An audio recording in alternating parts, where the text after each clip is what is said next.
रामकृपाल सिंह, क्या ये दरअसल चर्चा ही अपने आप में निरर्थक है, शास्त्रार्थ हो जाए? असल जो धर्म के जानकार हैं, जो हमारे आध्यात्मिक गुरु हैं, वो चर्चा करें तो समझ में भी आता है।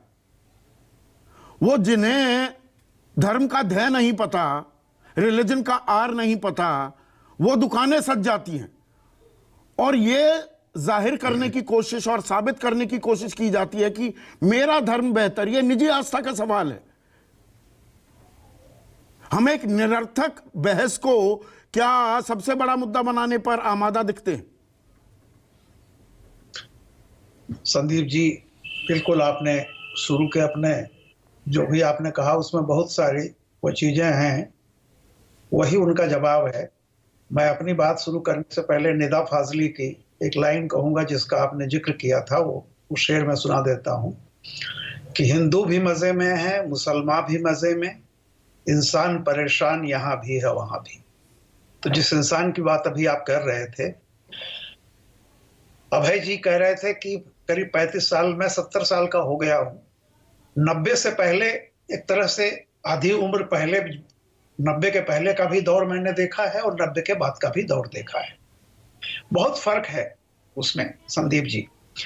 ऐसा नहीं है कि 90 के दौर के पहले अस्मिता की किसी को चिंता नहीं थी या कोई पहचान का संकट था सब मिलजुल के रहते थे।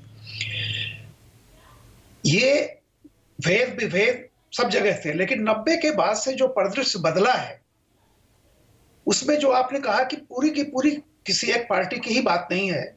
सबको यह लगता है कि राजनीति में, वोट बैंक की राजनीति के लिए सबसे सुगम रास्ता जो है वो धर्म की राजनीति है, धर्म और जाति की राजनीति। और कई बार देखा जाता है, कोशिश की जाती है कि जात की राजनीति धर्म से ऊपर हो जाए, या लेकिन कई बार ऐसा लगता है, माहौल बनता है कि नहीं, धर्म उछालो तो शायद जाति नीचे आ जाए। मेरे एक निदेशक ने, जब मैं नौकरी करता था, तो उन्होंने एक बात कही थी। उन्होंने कहा था कि देखिए रामकृपाल जी, भाषा जो है ना वो धर्म से भी स्ट्रांग है। जब कहीं भाषा आ जाती है तो धर्म भी पीछे छूट जाता है।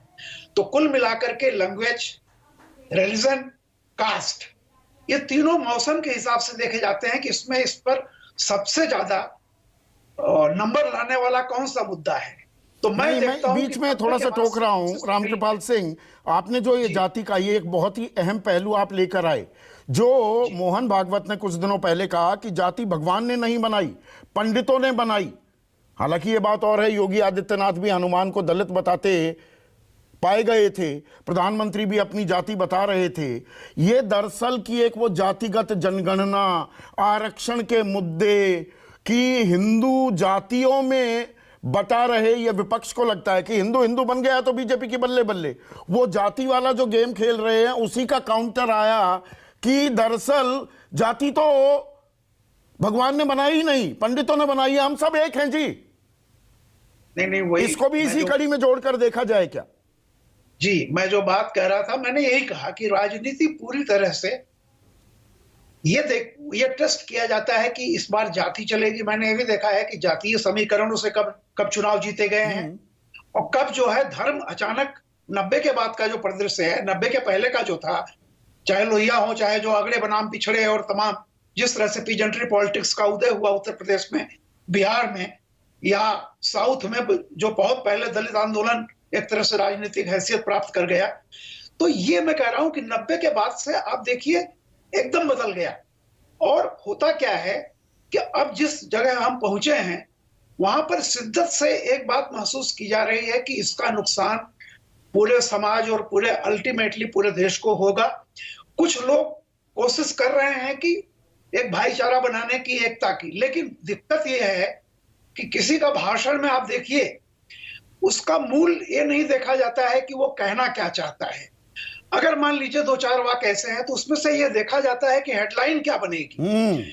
और अगर कोई ये कोशिश कर रहा है कि भाई चलो भाईचारा एक है, हम एक हैं, या जैसे भी है, आया इंसान कहां से तो विज्ञान ही बताएगा। सच पाया जाता है, बनाया नहीं जाता।